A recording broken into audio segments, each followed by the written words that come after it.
Su triste y monótona vida transcurría día tras día. Vestía siempre de traje gris.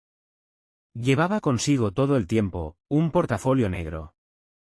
Caminaba en la calle, entre la multitud, todos ellos vestidos de trajes negros y sombreros de mismo color, dando la impresión que él se encontraba caminando entre sombras. Ellos avanzaban en manada, hacia ningún lugar. Con miradas completamente perdidas. Calles de la ciudad, edificios de gran altura, donde el sol no ingresaba, dando más oscuridad a la ciudad. El hombre de gris caminaba hacia su trabajo. Una tarde de mucho trabajo, se quedó después de hora. Trabajaba en una fábrica de indumentaria. El edificio había sido construido en 1867, donde antes los 4 pisos que poseía eran un viejo depósito. El paso del tiempo lo convirtieron en modernas oficinas, pero siempre manteniendo la vieja estructura. Incluso se podía apreciar, si uno veía al techo, las cañerías externas de agua, también se apreciaban las enormes columnas que sostenían el enorme edificio. La única luz prendida era la de su box en todo el piso. Apagó la computadora. En esa época las mismas poseían una pantalla con aumento como si fuera una lupa cuadrada gigante donde atrás de la misma se encontraba una pantalla muy pequeña y el teclado era una máquina de escribir. Esa noche en particular, volvió en subte, era el último servicio que funcionaba, el de las 11:50.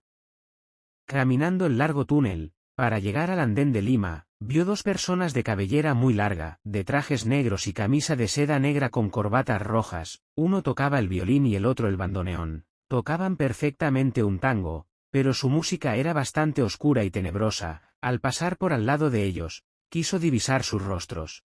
Pero estos giraban mientras él caminaba, y no pudo verles las caras. Mientras él avanzaba, las luces comenzaban a parpadear, hasta ir apagándose completamente detrás de él.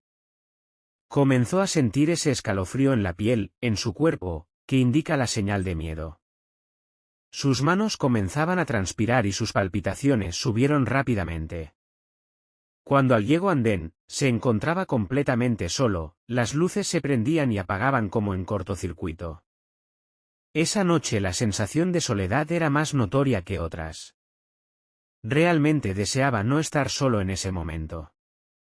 Esperando el subte, en la punta del andén, vio a una persona exageradamente alta, muy flaca, casi daba la sensación de ser un esqueleto, su rostro era tenebroso, sus ojos estaban casi hundidos en su cara huesuda, vestía un traje con galera y tapado negro que le llegaba hasta los tobillos y en su hombro derecho divisó un cuervo con ojos rojos, que lo miraban fijamente a él.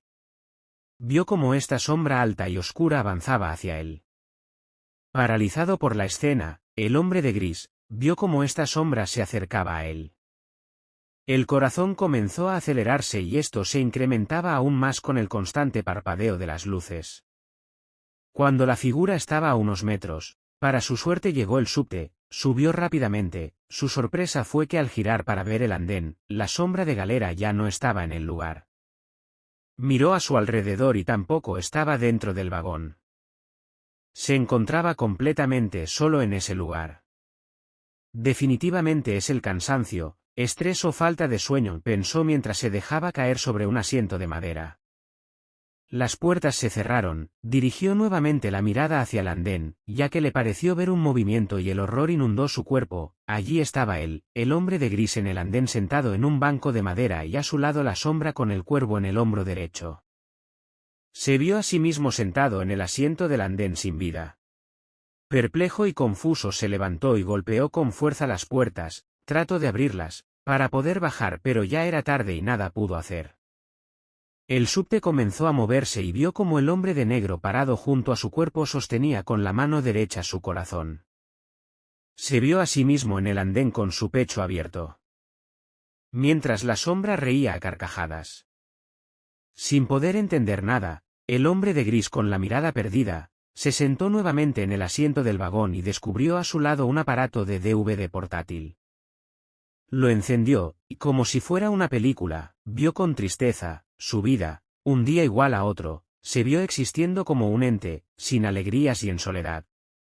Vio cómo había desaprovechado su vida, convirtiendo su alma en completo vacío. Debajo del aparato encontró un papel con un número. 666.000.000.000. Levantó la mirada y miró por primera vez a su alrededor. Sus compañeros de viaje no hablaban, no gritaban, no lloraban, no hacían nada, solo miraban con espanto un aparato como el que él tenía en sus manos. El hombre de gris siguió sentado en el asiento de madera de la formación. Y así, el subte siguió avanzando a toda velocidad. Sin detenerse en ninguna estación y sin ser visto por nadie. Perdiéndose en alguna curva. Otra dimensión quizás.